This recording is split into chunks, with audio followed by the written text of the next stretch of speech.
Assalomu alaykum do'stoni aziz. Navori navbati برای подписчиков برای شاگردانم تقدیم میکنم. بایسته در نزد اکرانی خود باشید، در نزد کامپیوتر خود یا با تلفن خود بایسته چیکار کنید، شنوید و از این نوار بهره خود رو برید. اینا برای شاگردان من سایت خود رو پیشنهاد میکنم که در سایت بسیار موادهای جالب دقت و مفید فایده آور است برای شما در اساس آموزش این سایت من، مقاله های سایت من میتوانید خرید و فروش خود را در ترمینال متا تریدر 4 باز سعی کردید. چطور گفتیم بسیاری فوندامنتال آنالیز در اساس اخبارات اقتصادی میشوند. اخبارات اقتصادی آموخته استاد ما یگان قربی اسعار فونت استرلینگ یا یورو دلار یا بیت کوین یا طلا یا دیگر قربی اسعار را در اساس آنالیز فوندامنتالی آنالیز کرده خرید یا فروش را به دست میاریم، سیل یا بای میکنیم. یعنی اختیارات اقتصادی به نسبت تاثیر خود را سخت‌تر می‌رسانند نسبت چی؟ ایندیکاتورها البته آنالیز هست، تکنیکان از باز ایندیکاتورها هست، لیکن اخبارات فوندامنتالی تاثیر خود را به قرب اسعار چی سخت‌تر می‌رسانند. چقدر که در گرافیک می‌بینیم در همین روزها می‌بینیم اخبارات ها بودند که تاثیر خود را چی سخت رساندن و قرب پایین شد. در این اساس ما از روی اقتصادیات تمام مملکت‌ها، از روی اقتصادیات یوراسیوس، دولت‌های گرمانیا، دولت‌های فرانسیا، دولت انگلیس، ویلیک بریتانیا ترقیات آنها را آموخته درباره آنها آنالیز فوندامنتال خود را سعی می‌دیم از آن فایده به دست می‌آوریم.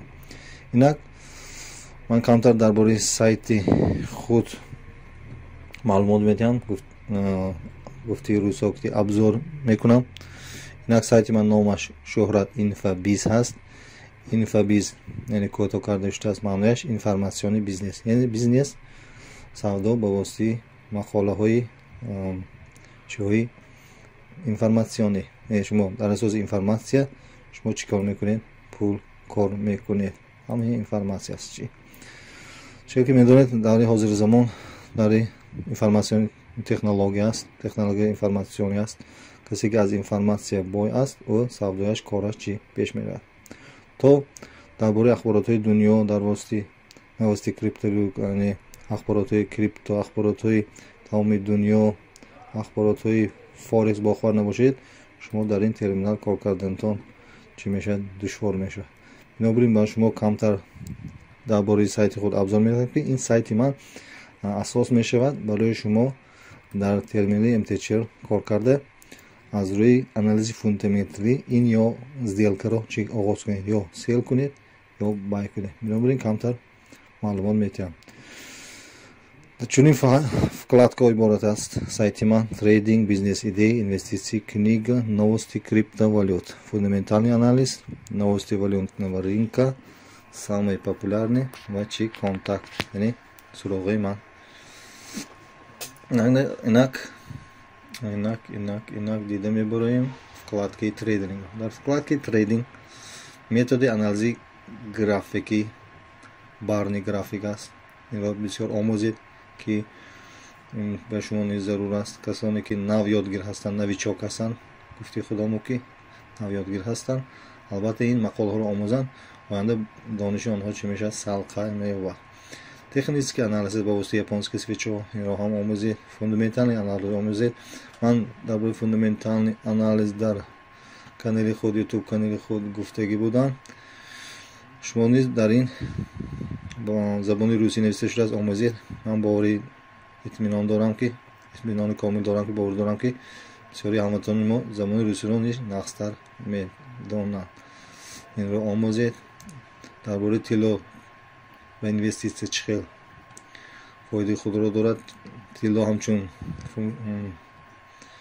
مواد اینوستیسیونی چخیل است، کمتر آن را آموزید. درباره این چنین در یک مقاله باز خوب است. استراختیر یعنی ترسی تریدر. چخیل از тарс буромдан мекунад. Психологи трейдер ин бисёр психологи сахт инсон вобаста аст. шумо метавонед аз ин тарс чӣ хел баромаданро чӣ ба ин ҷо ёд додам. албатта ба забони русӣ аст. умедворам ки шумо мефаҳмед русиро. чӣ хел натарсида сделкаҳои худро давом додан лозим. бисёр маслиҳатҳои муфид дода шудааст дар ин мақола. ин мақола албатта омӯзед барои навичокон, навёдгирандаҳо. ин мақолаи хеле хуб аст ки онҳо ба воситаи ин мақоларо хонда оянда устувор қадами худро дар хариду фурӯши MetaTrader 4 чӣ мекунанд? қадамҳои аввалини худро мегузоранд. тарсҳоашонро гум карда ба воситаи хондани мақола. стратегияи Билл ва банк аст мана. стратегияи Билл Вильямс аст. стратегияи Мартингел аст. стратегияи позитсион трейдинг аст. албатта ин стратегияҳо бисёр ҳастанд. шумо метавонед аз ин стратегияҳо барои худ як қабул карда гирдед, чунки психологияи ҳар як инсон гуногун аст. вобаста ба ҳамин стратегияҳо ки ба шумо маъқул аст, ба психологияи шумо маъқул аст, яъне бардошти шумо маъқул аст, ҳамин стратегияро интихоб карда гиред. албатта инсон ҳар хел аст. панҷ баробар нест. психологияи инсон гуногун аст. бисёри инсонҳо метавонанд риск бисёр карда кор кунанд. бисёрҳо метавонанд кам депозити худро эҳтиёт карда кор кунанд. хай гуногун аст. асл дар ин ҷо чӣ аст? аз пул кор кардан. шумо кадом ки стратегияро барои худ истифода кунед, ба он фоида биёред, онаш ҳисоб асту бас. главни барои шумо маъқул бошад, барои шумо мувофиқ бошад, психологияи шумо ҳамин стратегияро чӣ кунад? қабул кунад. имрашро барои худ қабул карда гиред. маслиҳати ман, нишондоди ман барои навёдгирандаҳо, шогирдоҳо ҳамин аст. дар наварҳои дар YouTube канали худ ман стратегияи стахастикро нишон медиҳам бисёр вақт.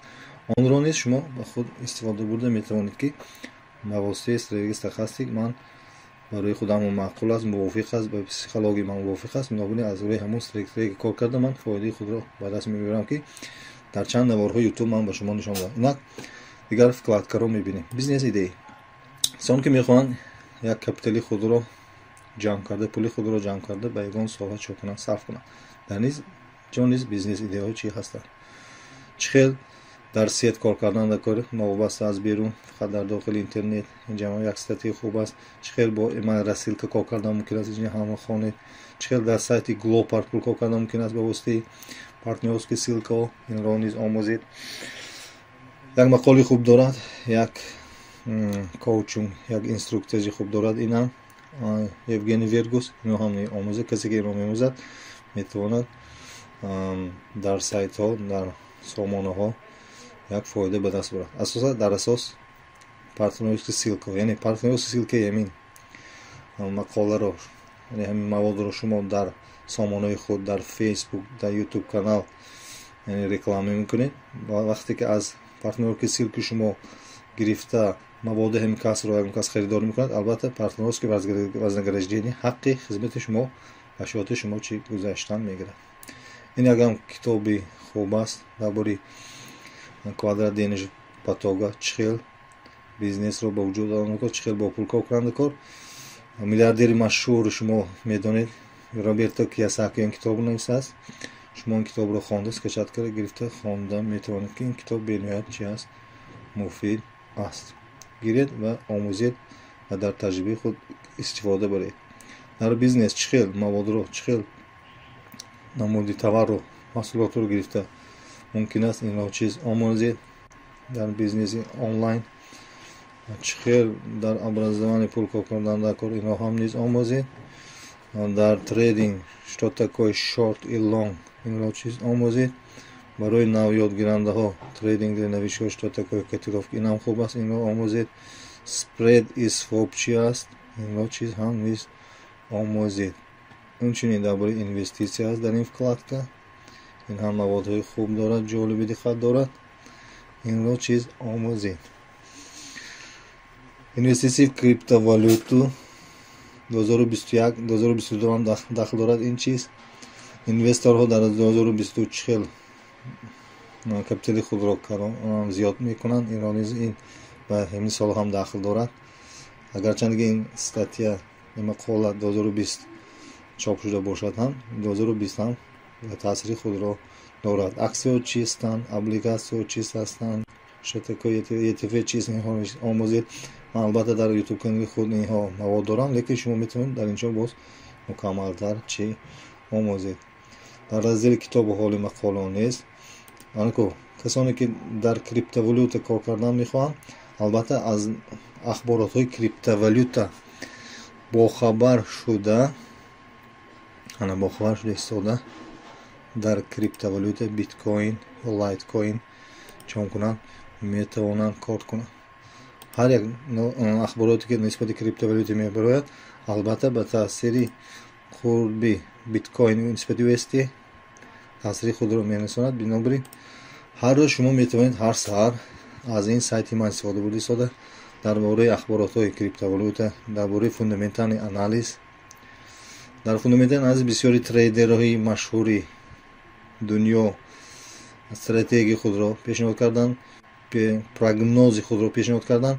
شما پروگنوز آنها را آموخته، استراتژی را آنها آموخته در متا تریدر خود، در ترمینال خود چون کنید استفاده برده میتونید. چکل که میگونند کار را از تجربه داران چی آمون است.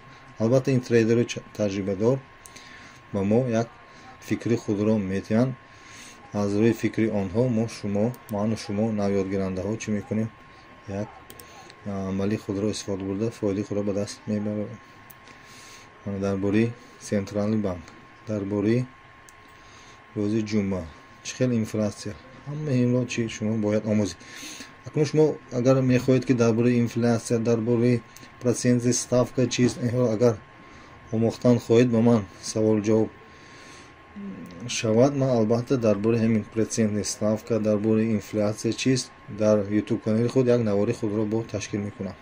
البته چی شود سپلاس شود، یعنی خواهشمندان بسیار شوند در زیر نوار نویسند تا من با یک ویدیو نوار رو درباره پرسنت ستافکا چیست، اینفلاسیون چیست، همه همین دربارش اگر فهمیدن خواهید من به شما معلومات میدم. یک ویدیو نواری نورا چی میگذارم. новости валютной рынка، یعنی اخبارات‌های قربی اسعارها، یعنی این вкратко نیست آموزید. این هم در پروگنوزی قربی اسعار یا یورو دلار یا فونت استرلینگ یا نسبت دلار به روبل روسی یا نسبت دلار به شویتزارسکی فرانک چی دارد، اخبارات ها دارد که شما البته چرا آن را آموخته در اساس همین یگان پروگنوزی فوندامنتالی کار میکنید. در این вкладка новости валюты، در вкладки самые популярные اخبارات های آورده شدند که چی مشهور هستند، ضرور هستند، بسیار به ساحه اکونومیک سخت وابسته هستند، یعنی ساحه اقتصادیات. فرض کنیم درباره سعودی عربیه، این هم چی است، اخبارات است که تاثیر خود رو به نفت، تاثیر خود رو به دلار این چیز البته میرسونه. میدونید که دلار و نفت و دیگر وابستگی سخت دارند. وقتی که دلار قیمت شد نفت ارزان میشود، وقتی که دلار قیمت شد نفت چی میشود، ارزان میشود. برعکس، یعنی تاثیری برعکس دارند. بنابراین از اساس این ما چی کار میکنیم، پروگنوزی فوندامنتالی خود رو دیده میبریم. البته در این вкладка کانتاکت های من هستند، واتساپ من هست، ایموی من هست. در اساس این واتساپ من یگان سوال ها باشد برآمده من سوال و جواب میکنید. کانتاکت من این سایت من است، این سایت من رو ابونه شوید، ایمیل خود رو وارد کنید و در زیر آن نوار هم تلگرام کانال من است. در تلگرام کانال خود بسیاری نویگری و اخبارات رو من برای پادپیشکای خودم، برای شاگردان خودم معلومات داده میستم. بنابراین با ما باشید. این شهرت اینفابیز برای شما خدمتی خود را میرساند. در این سایت آموزش شوید و هر روز حداقل 2 روز به یک بار در این سایت برای خود معلومات های خود را گرفته در کار خود، در سودای خود استفاده برید. نه با همین اتمام رسید. یگان سوال ها برای در زیر نویسید، البته من جواب خود را میگذارم. اینک نواری ما با آخر رسید. خدا حافظ تا درس های آینده.